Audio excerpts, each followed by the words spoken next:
Kita mulai lagi dengan seri khotbah kita, saudara ya, dari kitab Imamat, karena sudah 10 hari kita membahas hal yang lain. Maka di dalam kitab Imamat pasal yang ke-13 saya menggabungkan dua pasal ini, karena sebenarnya dua pasal ini masih mengangkat satu cerita yang sama, walaupun di dalam kasus yang berbeda, ya, di dalam kisah yang berbeda-beda. Tapi Bapak Ibu Saudara, yang harus kita mengerti lebih dahulu, supaya ketika kita membahas Perjanjian Lama, khususnya kitab-kitab Taurat ini, kitab Pentateuch, saudara harus tahu mengapa pencerita kitab menyusun sedemikian rupa kisah ini, ya, atau saya sebutlah dalam bahasa yang lebih alkitabiah, pewahyuan ini secara berurut. Karena ketika manusia diciptakan lalu kemudian jatuh dalam dosa, Allah tidak menggunakan cara langsung, sebutlah begitu ya, untuk mengubah keadaan manusia itu kembali seperti dahulu, seperti semula. Walaupun itu lebih mudah, untuk Allah itu lebih mudah, apalagi untuk manusia, jelas ya memudahkan cerita, ya, mempersingkat jalan cerita hidup begitu. Buat Tuhan sih, bagi Tuhan memang tidak ada yang mustahil. Tapi memang di dalam Alkitab pada akhirnya kita diarahkan, dibimbing kepada satu pekerjaan Allah yang tidak merusak pekerjaan yang pertama, yaitu yang saudara harus tahu ya. Tidak merusak, tidak membatalkan pekerjaan yang pertama, tidak meniadakan juga pekerjaan yang pertama, tetapi berusaha untuk meneguhkan pekerjaan yang pertama dengan pekerjaan-pekerjaan lainnya. Nah, itu yang hadir di dalam Alkitab kita, saudara.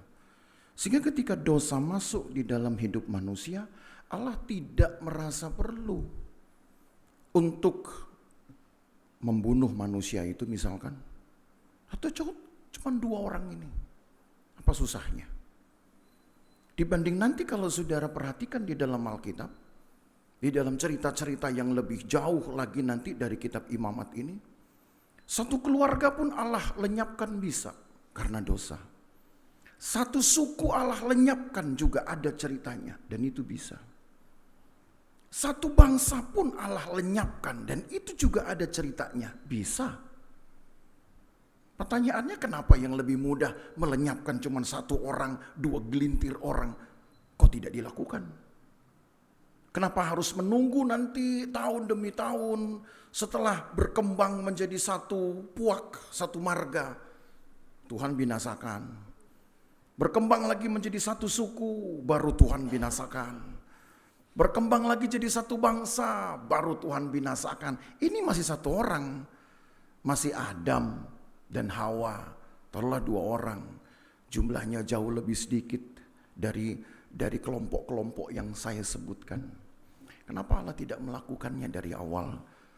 Walaupun di dalam pikiran kita, saudara, kalau Allah melakukan dari awal, kemudian Allah menciptakan manusia yang baru lagi, maka tentu jalan ceritanya tidak seperti ini. Tapi memang pikiran kita ini ya berbedalah, tidak sama dengan yang Allah pikirkan. Ya, pikiran Allah tidak sama dengan yang manusia pikirkan. Yang jelas bahwa dari sekian banyak ayat yang ditulis, dibukukan oleh para pencerita kitab ini, saya sebut itu pencerita kitab. Penulis Alkitab itu saya sebut dengan kata pencerita. Kenapa? Mereka menulis itu sambil bercerita, saudara. Sehingga kalau kita membaca ayat-ayat ini, kita pun akhirnya dikondisikan untuk membaca suatu cerita. Tidak hanya membaca satu berita seperti kita mengikuti berita Kompas TV kah atau berita-berita lain. Memang kita diajak untuk membaca ini dengan bercerita. Makanya di dalam Perjanjian Lama sudah ditegakkan sebuah prinsip pembacaan kepada orang tua. Ceritakanlah gitu kepada anak-anakmu. Jadi orang tua, bapak, ibu wajib menceritakan Alkitab kepada anak-anaknya. Siapa yang suka menceritakan itu di sini? Ya. Jangan ceritakan yang lain, saudara. Ceritakan di Alkitab. Nah, yang lebih parah orang tua sekarang karena terlalu sibuk. Aduh, saya juga nggak tahu Alkitab cerita apa aja ya. Yang paling top ya Henokh naik ke sorga, Nuh kemudian naik kapal, setelah itu Yunus turun ke laut dimakan ikan, lalu Sakeus naik pohon ara. Setelah itu cerita Alkitab nggak ada lagi yang diketahui. Cerita Alkitab ini banyak, saudara. Ya, bahkan menceritakan hidup kita pun bisa Alkitab ini sebetulnya. Hanya cara baca kita. Nah, jadi kenapa Allah membiarkan Adam dan Hawa di dalam keadaan dosa dan tidak membinasakan mereka? Harus menunggu nanti setelah berkembang menjadi kelompok-kelompok yang lebih besar, barulah kemudian Allah binasakan. Jawabannya cuma satu. Kalau di dalam penceritaan Alkitab ini, bahwa Allah tidak ingin membatalkan pekerjaannya yang pertama. Kalau Allah membunuh Adam dan Hawa, walaupun itu lebih mudah, maka Allah sendiri berarti telah membatalkan atau meniadakan pekerjaan penciptaan yang pertama. Buat Tuhan itu jauh lebih berharga, saudara. Dan lebih mahal lagi, kalau pekerjaan yang pertama ini dapat dipulihkan, dapat dikembalikan. Maka bagaimana caranya? Manusia yang berdosa ini harus dipulihkan dan dikembalikan kepada keadaan yang semula. Supaya mereka juga akhirnya dapat meneguhkan pekerjaan Allah yang semula. Nah, itu kalau saudara mau tahu gambaran besar di dalam Alkitab, sehingga kalau orang tanya sama saudara, saudara sepintar jawab. Kenapa Adam dan Hawa berbuat dosa dibiarin oleh Tuhan? Ya. Tapi nanti bangsa Israel setelah sudah menjadi banyak, baru Tuhan binasakan orang Israel. Enggak tanggung-tanggung, saudara. Yang dibinasakan Tuhan di padang gurun itu jumlahnya mencapai 300.000 orang. Banyak loh itu. 300.000 orang, saudara. Yang Tuhan bunuh itu di padang gurun. Nanti kita akan sampai ke cerita itu. Kenapa harus tunggu jumlah yang banyak? Kenapa tidak ketika masih 1-2 orang, 1-2 nyawa? Jawabannya tadi, karena Allah ingin memelihara pekerjaannya yang pertama. Dengan cara Allah pulihkan dulu siapa yang terlibat di dalam pekerjaan Allah itu, saudara. Jadi satu kebenaran yang saudara pegang, selama Allah bekerja, termasuk di dalam hidup kita, kalau ada kesalahan Allah tidak menghukum. Allah tidak membinasakan saudara dan saya. Allah hanya membuat kita jerah. Allah hanya mengkondisikan kita untuk kemudian minta ampun. Allah kemudian menggiring kita untuk bertobat. Allah memampukan kita untuk hidup di dalam keadaan yang baru. Tapi Allah tidak akan binasakan, saudara. Tapi pemuja setan mati di tempat. Itu bedanya. Salah dia melakukan liturgi, fatal akibatnya. Saudara menyanyi salah pun Tuhan masih dengar. Yang nyanyi fals, saudara, Tuhan masih dengar. Jangankan menyanyi, menggigau aja fals Tuhan dengar dan Tuhan terima. Ngorok saja fals, saudara. Orang Manado bilang konto fals juga masih enggak apa-apa gitu. Itu orang Manado, ya, orang Manado punya bercanda itu.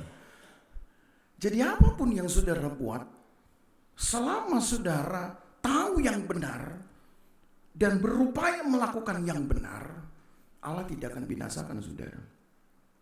Itu prinsip Alkitab loh. Karena Allah justru bekerja untuk membalikkan kondisi kita semula. Menjadi seperti manusia-manusia ciptaan Allah semula. Kayak orang baru belajar.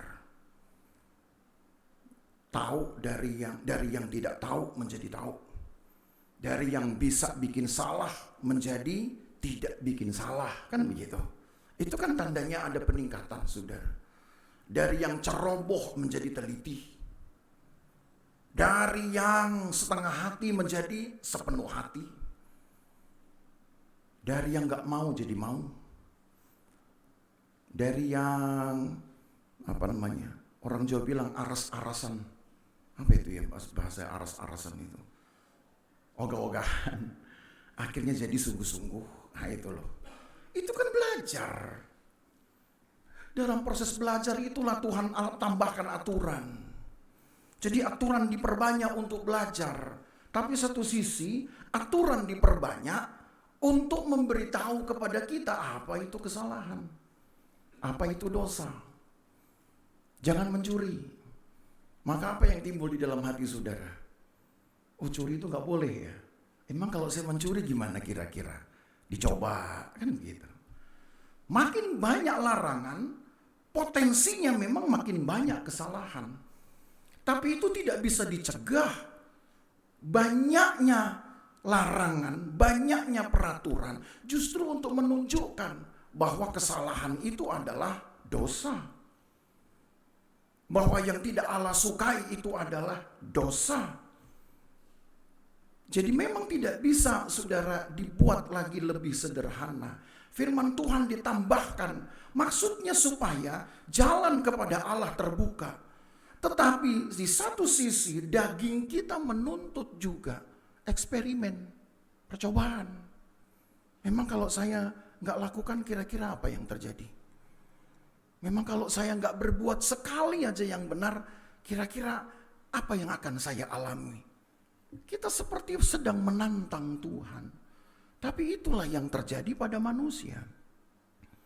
Maka di dalam Imamat 13 dan 14 ini, Allah buat juga satu pembelajaran baru dengan satu aturan tambahan lagi, yaitu tentang kusta. Saudara membaca pasal ini, mungkin satu hari pun saudara belum tentu akan dapat ngerti ini. Ya, Imamat 13 ayat 14. 13 dan 14 dua pasal, kusta semua isinya. Karena kusta di sini ada beberapa bagian saudara sebenarnya. Ada yang disebut dengan penyakit kusta, dua bagian besar dulu saya jelaskan. Penyakit kusta dan yang kedua tanda kusta. Ini beda loh ya. Penyakit kusta itu akan menyerang manusia dan binatang. Tapi tanda kusta itu akan menyerang pakaian dan rumah-rumah. Nah, saudara jadi mikir, kok bisa? Apa aja Tuhan bisa buat, saudara? Justru ketika sains tidak bisa menjelaskan, disitulah sebenarnya supremasi dari kekuatan Allah, kedaulatan Allah harusnya diakui. Bahwa Allah bisa bekerja lebih canggih dari metode sains manapun. Jadi ada dua ya. Ini saya singkatkan buat saudara. Daripada saudara baca ini satu hari belum tentu selesai saudara. Maksudnya ini ribet tuh baca ini. Karena tuh ayatnya hampir mirip. Memang Alkitab begitu. Saya cuma dari dulu mikir, ini pencerita kitab ini doyan banget nulis. Ya, doyan banget nulis nih. Nulis yang panjang-panjang ini dia mau. Maka saudara jadi anak Tuhan tuh sebenarnya kita udah diuntungkan ya. Tinggal baca. Yang mau nulis panjang-panjang sudah berkorban buat kita. Kita nggak mau baca yang panjang-panjang. Cari ayat yang singkat-singkat. Udah gitu disuruh hafal. Ngapalin ayat yang singkat aja susahnya minta ampun. 7 hari nggak selesai-selesai saudara. Lupa. Begitu diingat begitu juga lupa. Ya sudahlah, memang susah menghafal ayat. Ya, belum tentu juga pendeta hafal ayat, sudah. Dan saya juga orangnya tidak terlampau banyak hafal ayat. Ya. Dan lagi tidak perlu dikejar juga menghafal ayat. Kadang nanti tiba-tiba ingat sendiri aja. Tapi yang penting adalah bagaimana kita memahami pasal ini. Kenapa seperti penting sekali Tuhan memberikan satu aturan khusus tentang kusta. Dua hal, penyakit kusta, tanda kusta yang kedua. Kalau penyakit kusta menyerang, maka kepada manusia dan kepada binatang perlakuannya sama. Orang yang kemudian ada tanda seperti panu, ya, seperti panu lah, pasti kelihatan itu sudah. Maka itu sudah menjadi indikasi awal bahwa bisa saja orang ini kena kusta. Dia akan ditunggu 7 hari oleh imam. Kalau kemudian di daerah, sebutlah daerah yang mirip seperti panu itu, bulu kulitnya warnanya menjadi putih, saudara. Lalu kemudian panu itu sendiri seolah menjadi masuk ke dalam, lebih ke dalam dari kulit. Maka itu indikasinya betul-betul kusta. Tapi untuk mencek apakah benar dia kusta, harus dikarantina 7 hari. Itu menurut ayat ini. Ya, mungkin yang saya ingin saudara baca ayat 1 saja sampai ayat yang ke-3. Sebab kalau semua kita baca, mabuk saudara. Ya. Imamat 13 dari ayat 1 sampai ayat 3. Tuhan berfirman kepada Musa dan Harun, apabila pada kulit badan seorang ada bengkak atau bintil-bintil atau panau, ya panu nih maksudnya, ya. Bahasa Indonesianya ternyata itu panau, gitu. Yang mungkin menjadi penyakit kusta pada kulitnya, ia harus dibawa kepada Imam Harun atau kepada salah seorang dari antara anak-anak imam-imam itu. Belum ada dokter dulu. Dulu imam itu merangkap sebagai tenaga medis. Bersyukur lu saudara, saya jadi pendeta itu nggak perlu belajar medis. Kalau enggak belum selesai saya jadi pendeta. Kenapa? Karena belum belajar medis lagi. Sarjana kedokteran. Enak pendeta sekarang. Imam dulu mesti tahu semua hal yang begini. Enggak cuma ngurusin khotbah. Ngurusin sakitnya orang aja tahu. Ayat 3. Imam harus memeriksa penyakit pada kulit itu. Dan kalau bulu di tempat penyakit itu sudah berubah menjadi putih, dan penyakit itu kelihatan lebih dalam dari kulit, maka itu penyakit kusta. Kalau imam melihat hal itu, haruslah ia menyatakan orang itu najis. Tuh.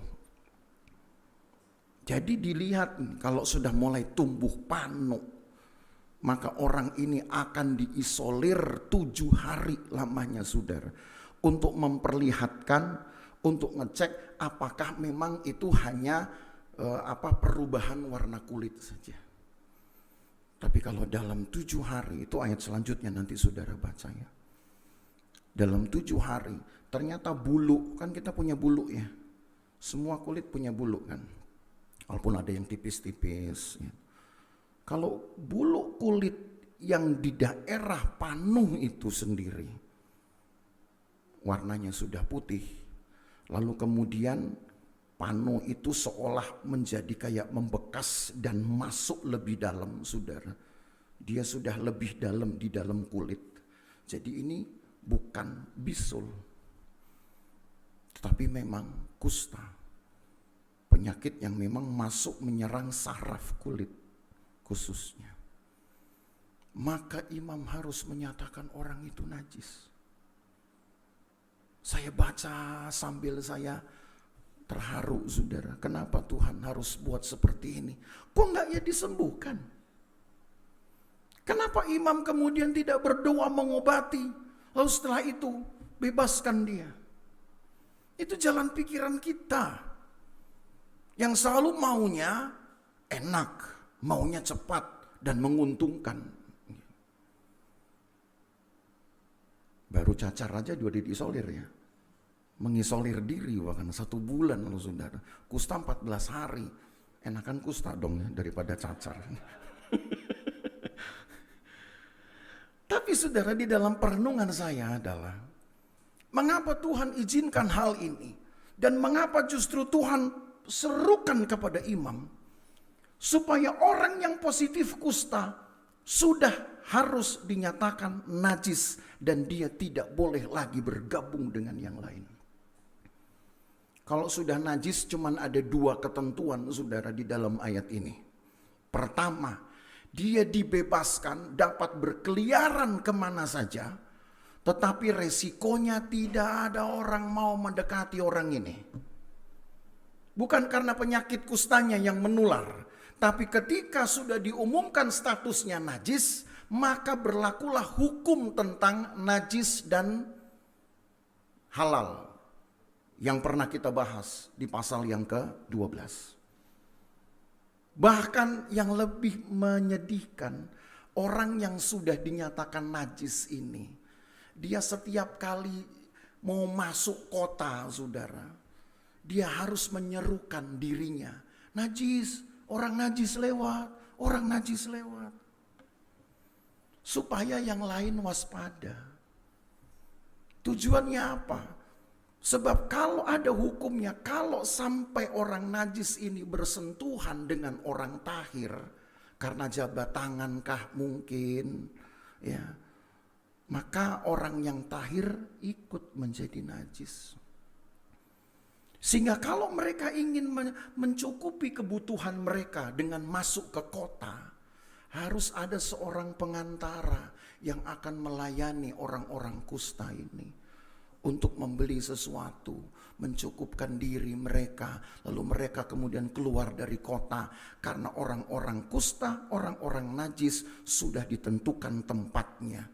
Yaitu tempat yang disebut dengan tempat najis. Sedih kan saudara mendengarnya? Gak ada yang boleh besuk ke sana. Gak ada. Borok-borok mau mengingat di dalam doa. Kecuali saudaranya ya.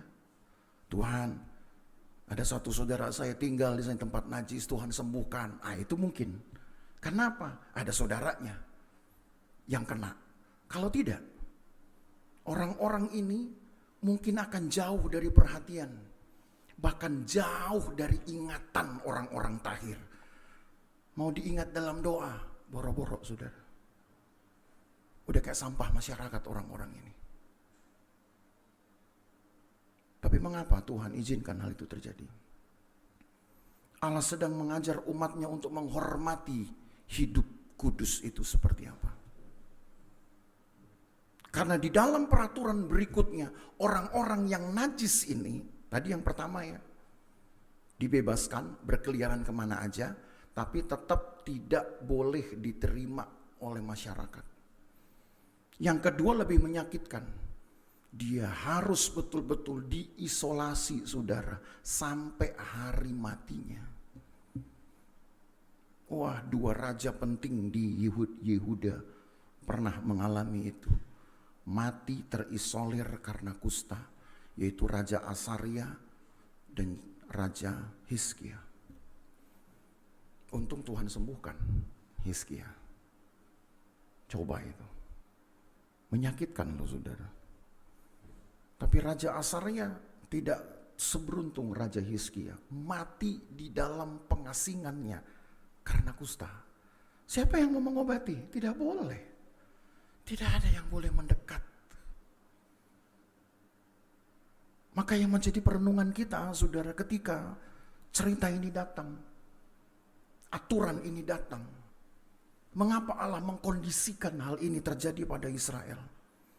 Berat memang. Kalau orang Israel harus terima kenyataan ini.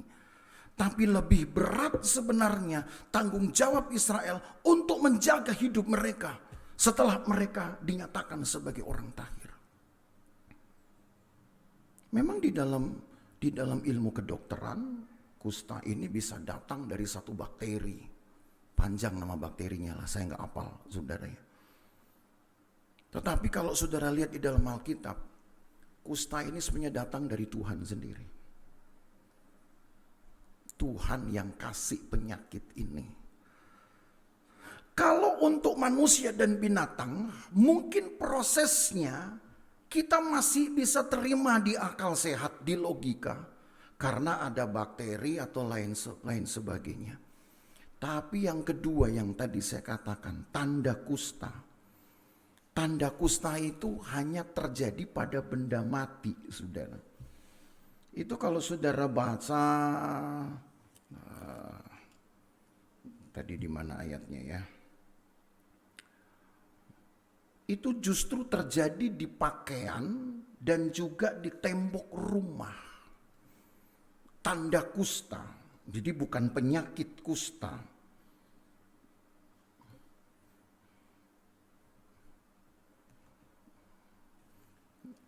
Alkitab di mimbar ini kan nggak sama dengan Alkitab yang saya baca nih masalahnya.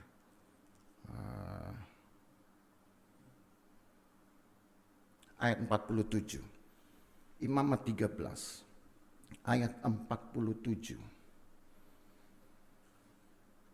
Imamat 13 ayat 47. Apabila pada pakaian ada tanda kusta, pada pakaian bulu domba atau pakaian lenan, entah pada benang lungsin atau benang pakannya, entah pada kulit atau sesuatu barang kulit. Kalau tanda pada barang-barang itu sudah kemerah-merahan warnanya, maka itu kusta. Nah, itu yang pada pakaian. Ada yang pada tembok rumah. Di mana tadi ya?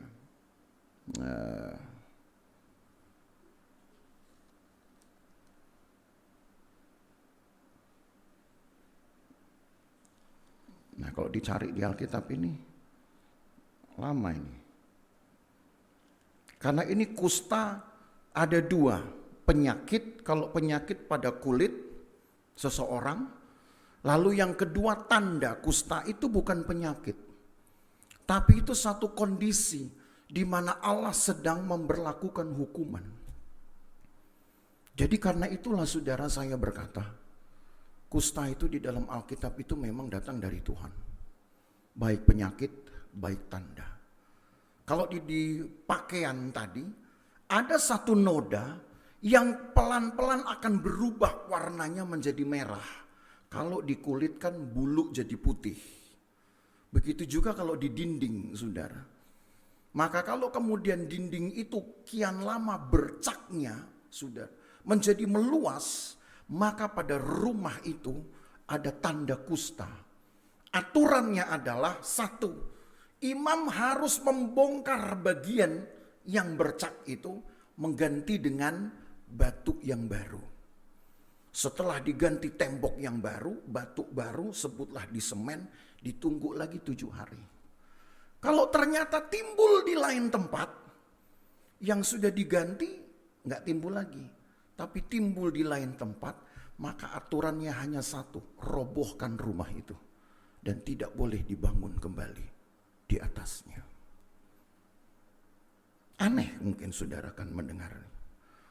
Tapi hal ini Tuhan lakukan supaya orang Israel menghargai kekudusan hidup. Sebab kalau tidak, Allah akan membuat pemisahan, perbedaan terhadap mereka yang hidup di dalam suka-suka mereka. Cukup dengan kasih kusta. Oh, merasa saya orang kaya kok. Saya orang punya kesempatan dan punya uang untuk mengobati penyakit. Kalau Tuhan sudah timpakan tanda kusta ke rumah, mau tinggal di mana orang itu? Betul tidak? Mau tinggal di mana? Oh, saya bangun rumah baru, Tuhan kasih kusta lagi. 1000 rumah dia bangun, 1000 kusta Tuhan kasih. Yang bangun capek, saudara. Tuhan kasih kusta maka perlu capek, tinggal perintahkan doang. Itu menunjukkan bahwa Allah membuat kondisi di mana Israel tidak bisa tidak hanya berharap kepada Tuhan, khusus untuk hidup mereka dan juga rumah mereka. Nah, kita nggak bicara soal penyakit kusta secara real, secara medis. Saya juga tidak mau bicara soal tanda kusta di dalam rumah. Saya hanya ingin bicara satu isu yang sebenarnya sedang diangkat di dalam kisah ini, Imamat 13 dan 14, yaitu tentang pengasingan, tentang pembuangan. Karena ini penyakit datang dari Tuhan. Tanda kusta, kita nggak bisa sebut itu penyakitnya saudara. Karena itu untuk pakaian dan untuk rumah. Kita sebut itu memang tanda kusta, artinya hukuman. Jadi ada dua ya, ada penyakit kusta, ada tanda kusta. Penyakit kusta itu untuk orang, untuk makhluk hidup. Binatang juga bisa kena. Tapi tanda kusta itu untuk benda mati. Kenapa dua diberlakukan? Karena Allah ingin manusia hanya berhubungan dengan Tuhan. Tidak boleh terikat dengan hal yang lain. Termasuk dengan kemampuannya, termasuk dengan statusnya, status sosialnya. Kita diberkati mempunyai banyak hal itu. Puji Tuhan saudara. Tapi sebanyak apapun yang kita pegang itu tiba-tiba besi melenyap. Kalau tangan kita penuh kusta dan barang yang kita pegang juga Tuhan kasih tanda kusta, tidak bernilai lagi itu apa-apa. Makanya hati-hati ya, jangan mentuhankan yang lain. Jangan mentuhankan hartamu, jangan mentuhankan rumahmu, jangan mentuhankan kepintaranmu. Kalau Tuhan kirim itu tanda kusta, nggak ada nilainya dan itu tidak bisa menolong saudara. Tidak bisa menolong saudara. Justru yang ada malah diasingkan.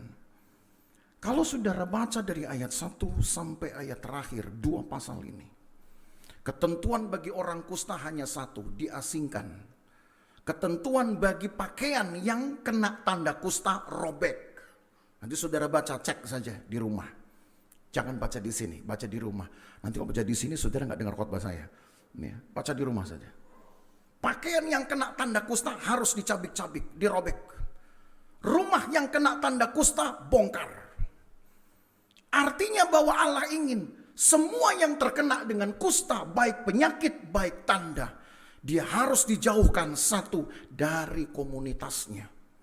Kedua, dijauhkan dari rumah Tuhan. Ada yang dijauhkan dari rumah Tuhan loh saudara. Atau kita lihat contohnya yang langsung dijauhkan dari rumah Tuhan. Mari kita lihat 2 Tawarik 26. Raja Uzia. 2 Tawarik 26 ayat 21. Baca ayat ini sangat-sangat memilukan. Tapi mungkin kita berpikir secara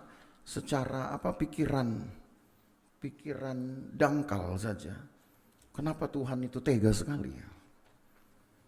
Mungkin yang kita lupa dalam hidup kita mungkin lebih tega saudara. Tega untuk tidak memberi waktu kepada Tuhan.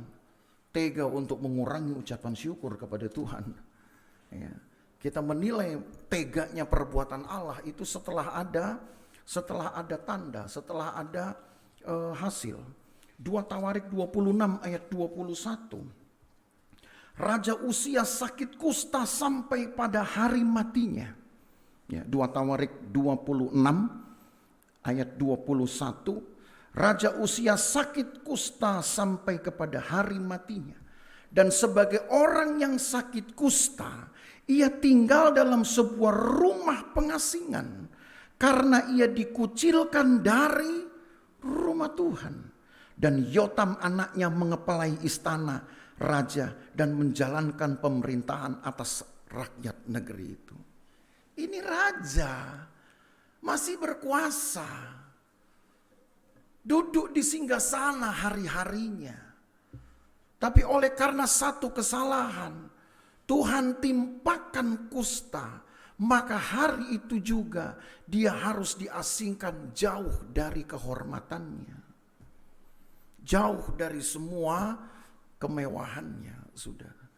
Bahkan dia pun diasingkan jauh dari rumah Tuhan. Saya baca ini agak antara geli tapi juga dengan sedih. Saya bilang dalam hati kecil saya, orang sakit kan perlu Tuhan. Kenapa you menjauh? Orang sakit seringkali malah datang ke gereja. Saya ingat saudara ketika saya di Ketapang, saya lupa hanya tahun berapa. Satu bapak datang kepada saya. Dia sakit. Sakitnya cukup serius. Tapi dia tidak mau ke dokter dan lebih memilih untuk datang ke gereja. Saya masih pengerja, polos lah. Saya bilang, Bapak ini datang salah alamat. Anda itu butuh rumah sakit. Anda butuh dokter. Anda tidak butuh gereja dan tidak butuh pengerja. Bapak ini bilang, saya tahu Pak, nggak usah Bapak nasihati. Saya tahu lebih tua dari Anda. Saya tahu semuanya, katanya. Tapi memang saya mau datangnya ke gereja. Waktu bilang begitu, saya udah mikir, wah ini berarti cerita bakal jadi repot nih urusan. Bilang, kalau kenapa saudara, mana nggak ada yang lain. Dan kenapa harus saya gitu yang kena? Ya, kenapa tidak yang lebih senior? Gitu. Saya bilang, oke Bapak mau apa? Gitu. Ya pokoknya saya hanya mau datang ke sini karena saya tahu di sini rumah doa, di dalam doa ada kuasa. Wah begitu bilang gitu, makin kecut nyali saya. Wah ini gila nih, ditantang nih. Oke, jadi Bapak mau apa? Mau didoakan? Iya. Mau, saya sebut nama-nama yang beken. Pertama gembala dulu kan gitu. Gembala sebenarnya pas lagi nggak ada itu. Tapi ya itulah saya tawarin dulu kan saudara. Dari urutan teratas gitu. Mana yang saya anggap paling mujarab gitu. Doanya paling cespleng. Dia cukup bilang gini, mana yang ada aja dan yang mau mendoakan saya sekarang. Ini kan berarti udah saya dong, gitu kan.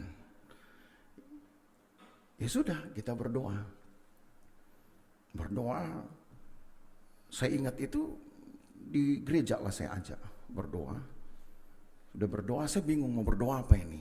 Ya, kalau bilang Tuhan sembuhkan, saya mikir juga, kalau cuman begitu kan, saya bisa dong telepon, atau saya bisa dong datang ke rumahnya, tapi dia udah berjuang loh datang ke gereja. Gara-gara itu saya jadi mikir kan saudara, nggak boleh dong saya hanya sekedar memberi pelayanan asal-asalan karena orang ini sudah datang dalam kondisi yang tidak tidak baik lah sebetulnya ke gereja. Artinya dia maksain. Ya, saya ajaklah, tiba-tiba lahir kreativitas saya. Saya ajak nyanyi, saya ajak menyembah, sambil saya ngintip-ngintip, udah setengah jam gitu. Paling tidak kalau setengah jam kan pelayanan kan cukup memuaskan. Kalau 5 menit pasti nanti dia marah. Saya udah jauh-jauh datang cuma 5 menitnya, saya kasih setengah jam gitu kan. Itu kan cara saya. Tapi ini gak terjadi apa-apa. Terus saya bilang, saya mesti bagaimana ini? Gitu. Dia bilang, bagaimana Bapak? Kita sudah berdoa, kita sudah memuji Tuhan. Apa yang kira-kira sekarang Bapak mau? Masa Bapak masih menuntut? Apakah Bapak memang ingin sesuatu yang lebih dari ini? Untungnya dia bilang, cukup. Yang penting buat saya adalah ada orang yang tahu, ada orang yang ingin berdoa buat saya. Sisanya saya akan pakai iman saya, percaya. Pulang deh. Wah, senang saudara. Tapi pengalaman itu membuat saya ingat. Saudara mungkin akan ketemu dengan orang-orang yang bukan hopeless sebenarnya. Dan bukan tidak punya uang. Mungkin lebih memilih hanya untuk berharap pada Tuhan saja daripada pakai jalur pengobatan. Kalau yang seperti itu, pertanyaannya saudara berdiri di mana? Siap nggak? Jangan nanti saudara bilang, ya saya mah nggak ngerti yang begini bagaimana caranya. Udah yuk ke dokter aja. Atau enggak, telepon aja Bu Gem atau Pak Gem gitu misalkan. Kalau yang dicari saudara, kalau yang kemudian dia inginkan untuk bersama-sama, untuk bergumul, berhadapan dengan Tuhan adalah saudara, maka saudara harus ada di situ. Maka ketika ayat-ayat ini memberikan saya data yang aneh seorang raja sakit, kok malah diasingkan jauh dari rumah Tuhan. Supaya orang ini mempunyai waktu untuk bergumul dengan Tuhannya. Supaya orang-orang yang Allah timpakan kusta ini memiliki kesempatan untuk melayani Tuhannya, bukan melayani pekerjaan Tuhan. Masih ingatkan itu saudara ya? Ada 2 model pelayanan. Ada melayani Tuhan dan ada melayani pekerjaan Tuhan. Orang yang melayani pekerjaan Tuhan belum tentu melayani Tuhan. Masih ingat ya? Jangan sampai saya khotbah lagi loh, nanti waktunya panjang lagi. Sudah. Karena orang yang melayani pekerjaan Tuhan itu bisa dilatih, bisa diajar dari tidak tahu jadi tahu. Dari nggak bisa menguasai mimbar jadi menguasai mimbar, itu bisa. Tapi orang yang melayani Tuhan, saudara, ini tidak ada pelatihannya. Karena orang ini hanya mempergunakan waktunya secara proporsional. Kapan dia kasih untuk Tuhan dengan cara duduk di kaki Tuhan. Kapan dia kasih untuk pelayanan, untuk mengambil pelayanan meja pekerjaan Tuhan. Itu sama dengan pelayanan meja. Kapan kemudian dia mengambil waktu untuk pekerjaannya sendiri. Mencari uang itu perlu. Saudara kan hidup kan juga harus cari uang, saudara. Walaupun ada lagu berkata cari apa di dalam dunia, kan begitu. Ya saudara jawab dong, cari uang untuk biaya, kan gitu. Nggak salah, itu kan nggak dosa. Yang dosa kalau engkau jadikan itu majikan dalam dirimu, itu yang Alkitab persalahkan. Jangan bertuankan mamon. Jadi kalau ada orang nyanyi itu cari apa di dalam dunia, jawab. Cari uang untuk biaya. Gitu. Cari Yesus, ya itu sudah pasti. Tapi karena hidup kita tetap menggunakan uang, saudara cari. Tapi hidup kita juga tidak ditentukan hanya dengan uang. Dengan kehendak Allah. Dan kita belajar di sini. Kalau ini tidak dibuat proporsional, tidak dibuat sama rata, saudara, Allah akan buat ketergantungan orang dengan rumahnya pun hilang. Karena rumah bisa kena kusta. Tidak ada yang bisa menolong sudah. Kalau rumah pun kena kusta. Siapa mau tolong? Siapa mau titip-titip barang orang kena kusta? Enggak ada. Saudara baca nanti dengan teliti. Orang sudah kena kusta, apapun yang dia punya tidak boleh lagi didekati. Dipegang, dijamah, nggak boleh. Barangnya, pakaiannya, tempat tidurnya, itu semua najis. Jadi kalau rumah dirobohkan, nggak ada yang mau ngambil isinya. Karena sudah najis. Lalu orang ini mau bawa-bawa kemana, saudara? Nggak ada perampok juga yang berani mau ambil, saya rasa. Perampok masa itu, saudara, perampok yang jeli. Ini barang kusta atau bukan? Gitu. Kalau barang kusta nggak mau ngambil, kenapa? Lebih takut mereka kena kusta. Ini bukan hanya sekedar penyakit menular buat saya. Ini penyakit yang ditimpakan sebagai hukuman. Tapi satu sebenarnya pembelajarannya. Maka saudara renungkan ini. Ini tema besar di dalam Alkitab. Ketika dosa masuk, Allah selalu mengkondisikan orang itu untuk diasingkan. Untuk disendirikan dari kelompok yang lain. Supaya apa? Supaya dia belajar untuk berkaca. Supaya dia temukan kesalahannya.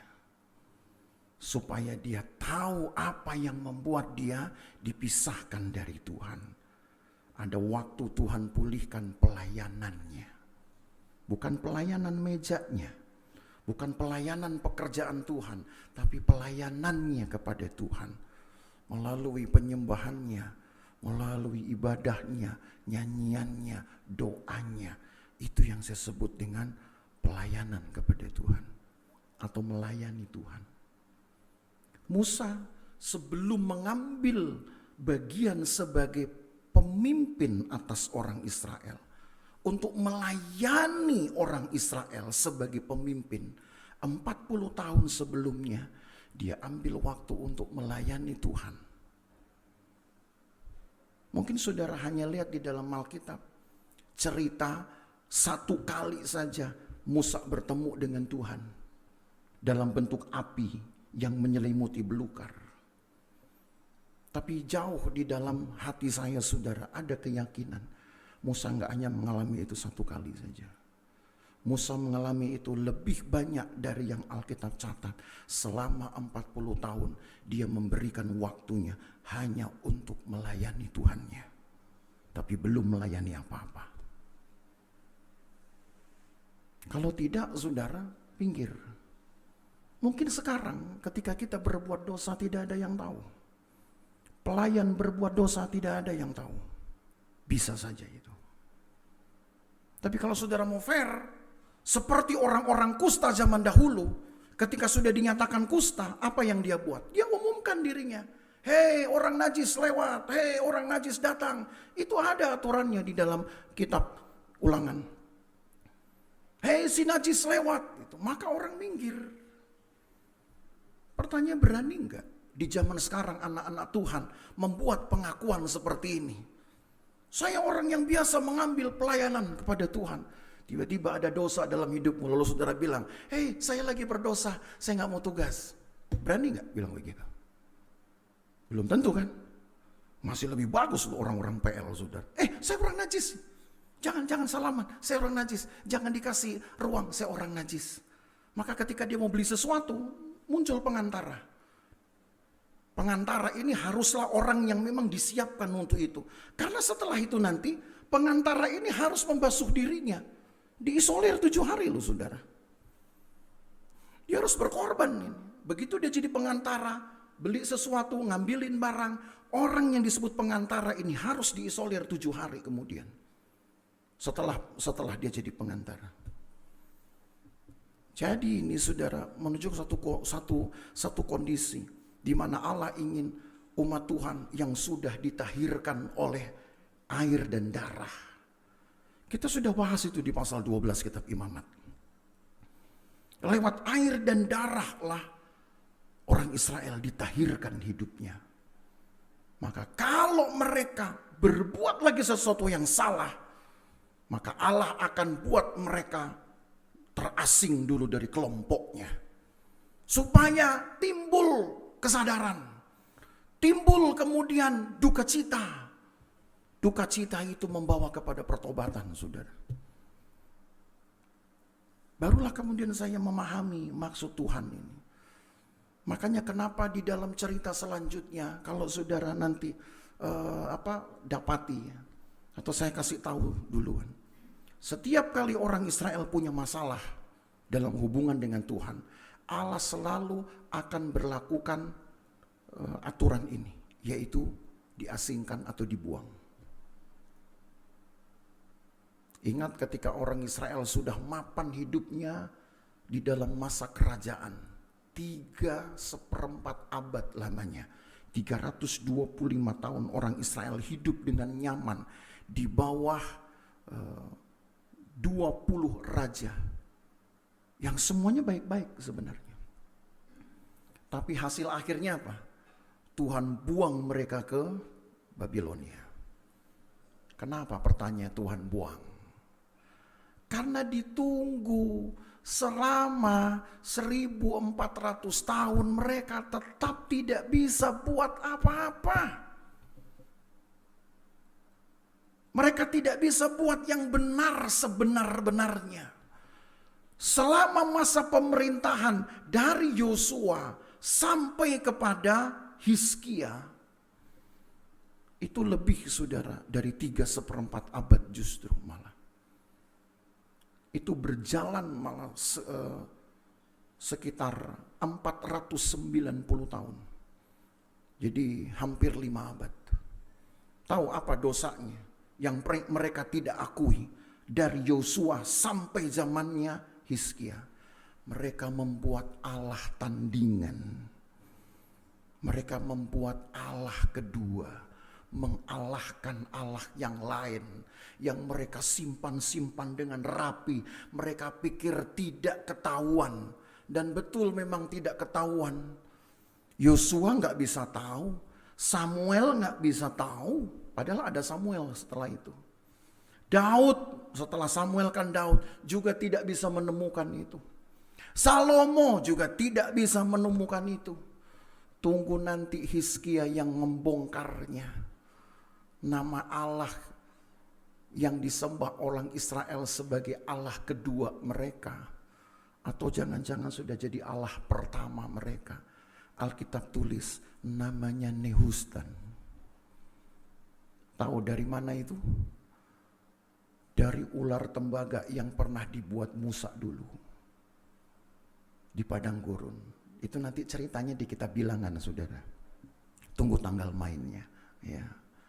Nanti di kitab Bilangan, saudara akan saya kasih lihat banyak sekali gambar-gambar peta. Ya. Ular tembaga yang dibuat Musa untuk menyembuhkan orang-orang Israel yang dipagut ular.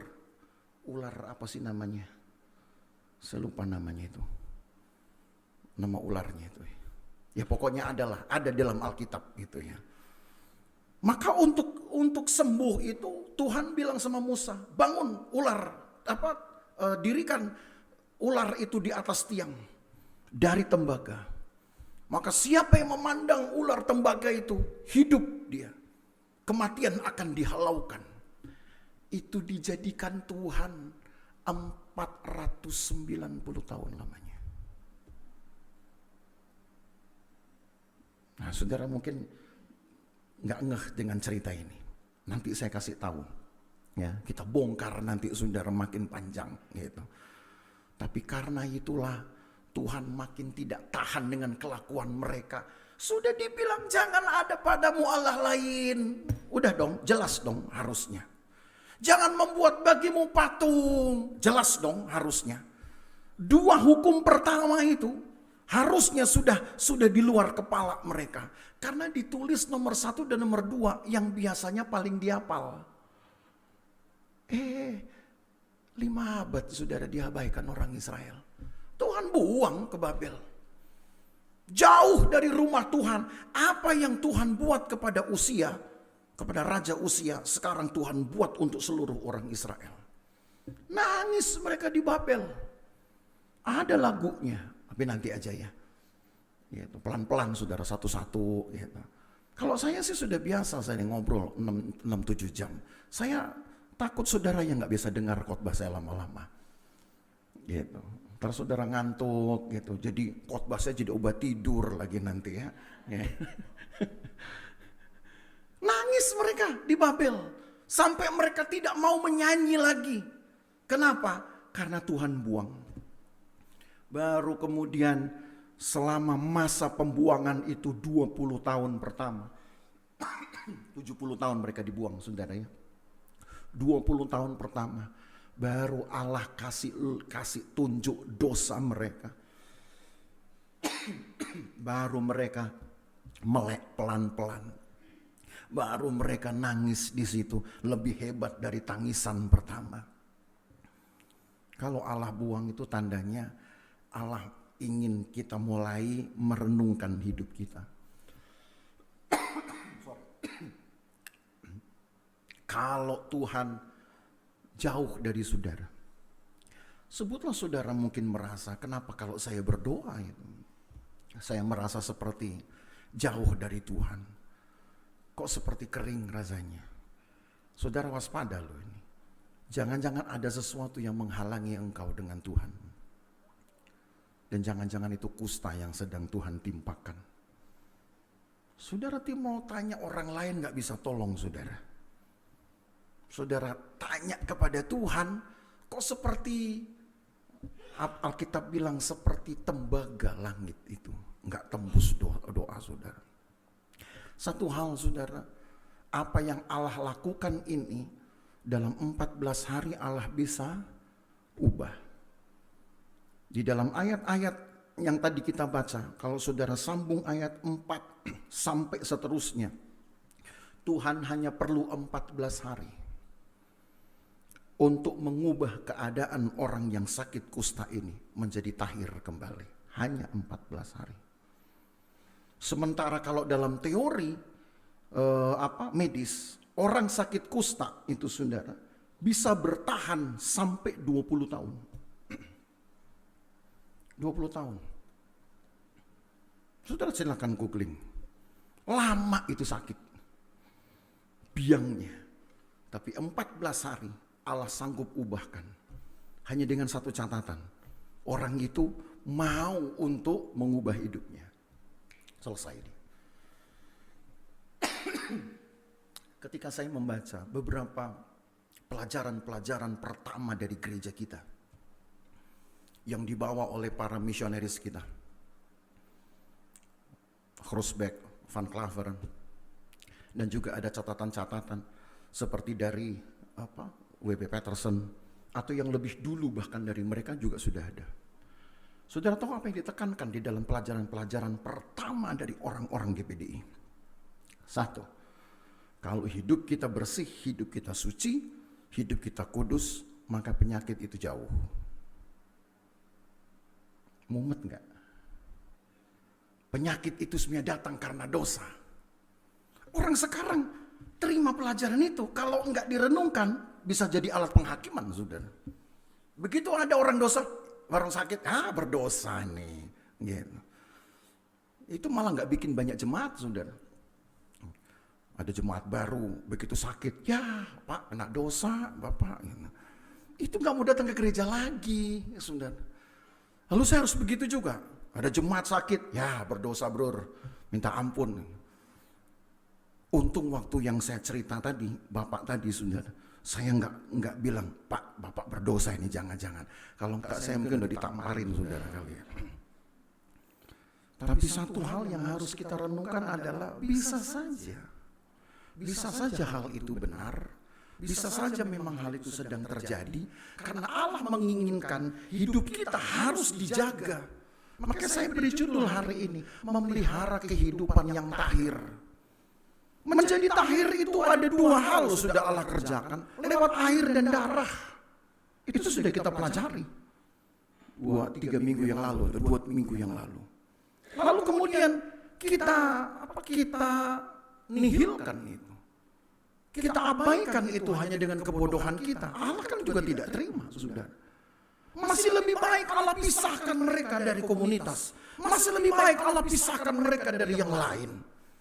Supaya mereka tahu bahwa dalam keadaan itu yang mereka butuhkan cuma Tuhan, bukan orang lain. Bukan keluargamu, bukan kemegahanmu.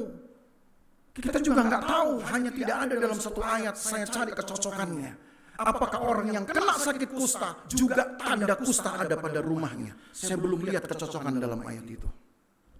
Tapi kalaupun itu terjadi, itu betul-betul azab yang paling menderita bagi orang Israel. Ketika dirinya kena penyakit kusta, rumahnya pun kena tanda kusta. Selesai sudah hidupnya. Selesai itu, saudara. Karena dia bisa tolong. Imam pun gak berani nolong. Karena imam itu setelah memeriksa, langsung bilang najis. Begitu imam bilang najis, dikarantina. Jangan harap imam besuk. Masih lebih enak pendeta, saudara. Bisa besuk. Saudara minta, ya janjian dong kita konseling. Masih bisa. Imam gak ada janjian gitu. Najis bisa. Makanya enak juga ya kadang jadi imam ya. Gak pusing mikirin orang, saudara. Tapi gak boleh juga kalau saya jadi imam juga.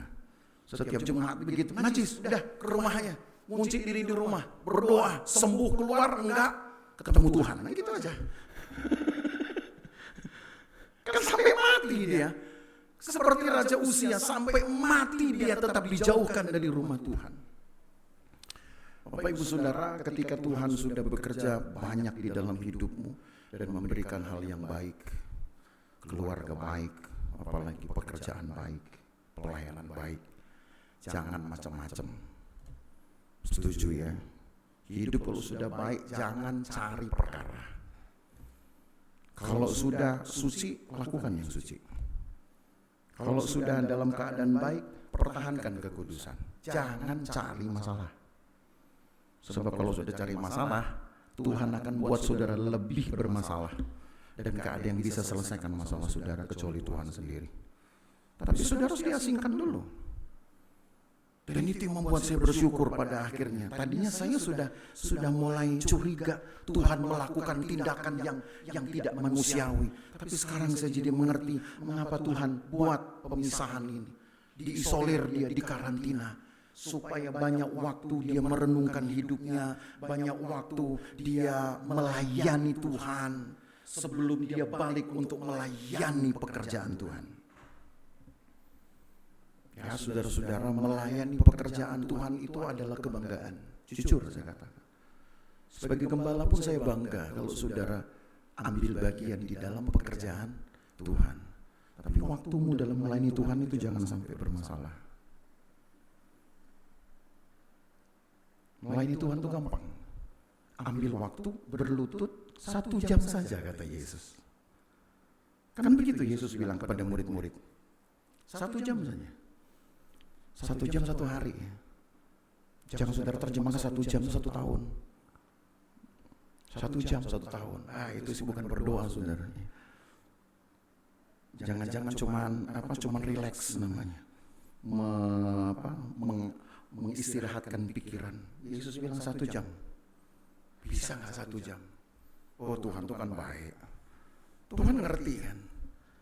Pakai ayat. Tuhan, hati memang berkehendak. Roh berkehendak.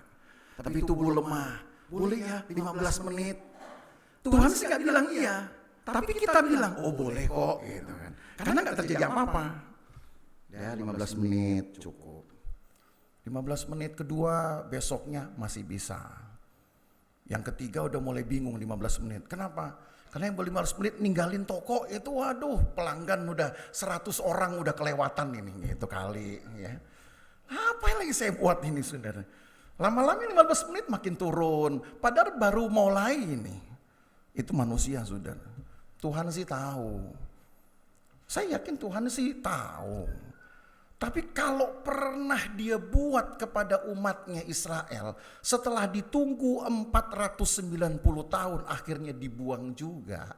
Saya khawatir. Kalau saudara bikin begitu, lama-lama Tuhan juga bisa lakukan hal yang sama. Kenapa kita tidak melakukannya lebih cepat, lebih baik? Kan gitu. Taruhlah 1 jam saudara nggak bisa. Kasihlah setengah jam aja Tuhan. Besok saya tambah, gitu. Tapi besok tambah betul, saudaranya. Jangan besok saudara bilang, ya Tuhan, udah keburu janjian ini ada arisan lagi nih. Soalnya kalau enggak nanti yang ngocok saya lagi gitu kan, batal lagi. Ingat ayat ini. Ini ayat ini saya pasang itu setelah saya bergumul ayat apa yang paling cocok. Ayat ini. Kalau saudara ingin mengasihi Tuhan, kasihlah dengan segenap hatimu. Segenap jiwa, segenap, jadi enggak 99%, segenap, seluruhnya semuanya segenap, besok juga segenap, dan harus genap, jangan ganjil. Dunia ini sekarang ganjil genap, saudara mau tahu, enggak ajak saudara, besok ganjil, besok genap, genap kasih Tuhan. Karena Tuhan juga menyatakan kemurahannya genap, tidak pernah kan separuh-separuh. Tidak pernah kekurangan 10% pun.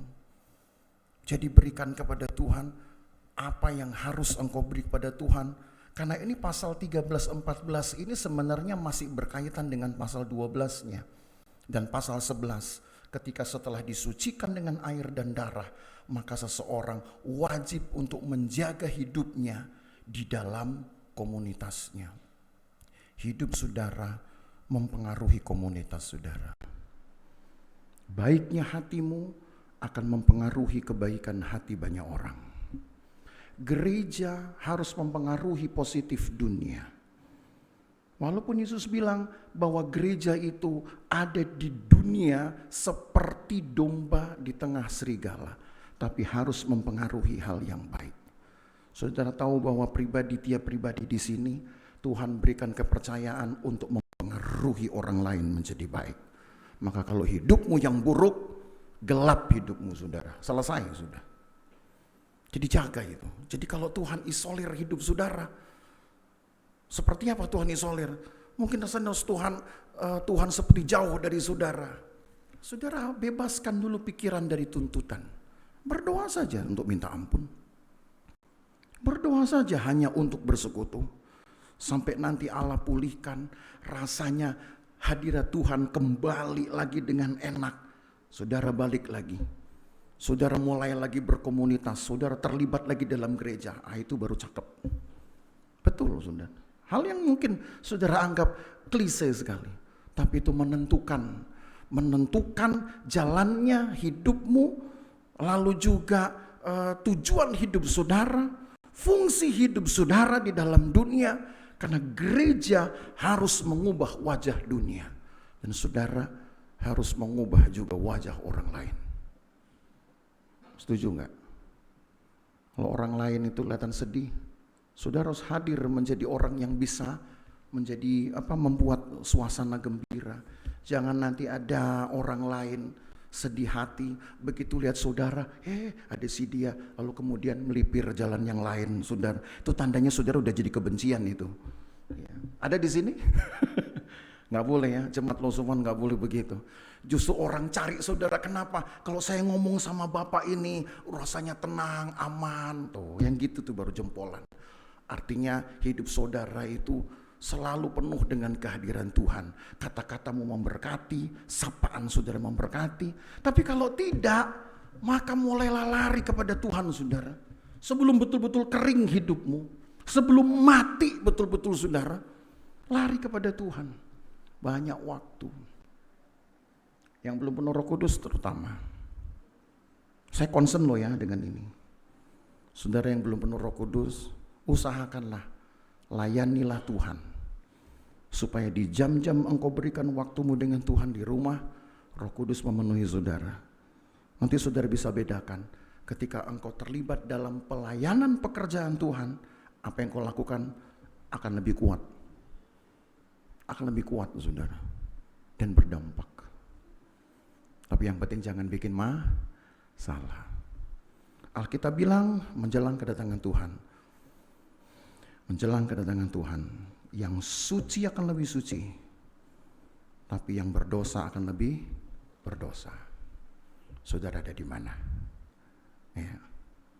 Renungkan itu saudara, supaya hidupmu selalu baik dan menjadi kesukaan Tuhan.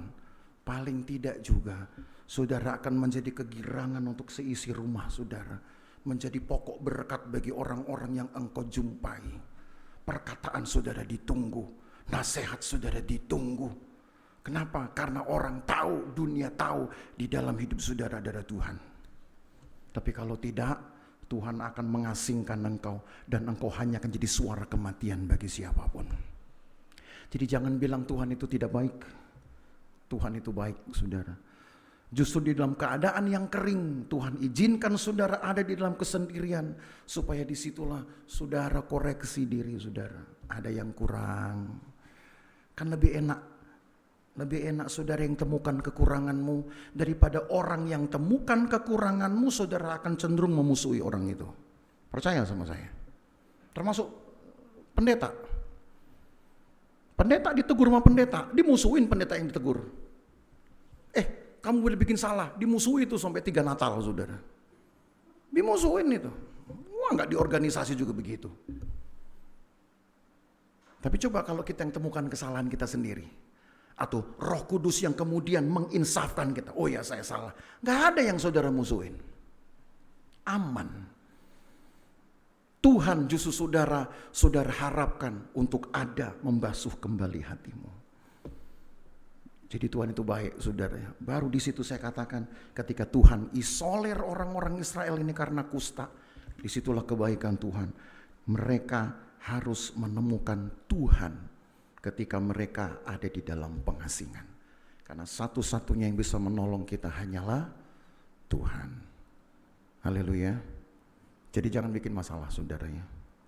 Jangan bikin dosa. Jadi jemaat Tuhan itu hidup kudus lah. Jadi pelayan hiduplah kudus. Pengerja juga begitu, harus.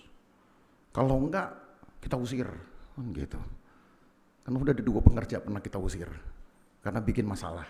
Jangan bikin masalah. Yang bikin masalah masih untung kita yang ngusir. Kalau Tuhan yang ngusir, selesai hidup saudara. Selesai. Tuhan memberkati kita ya. Kita nyanyi.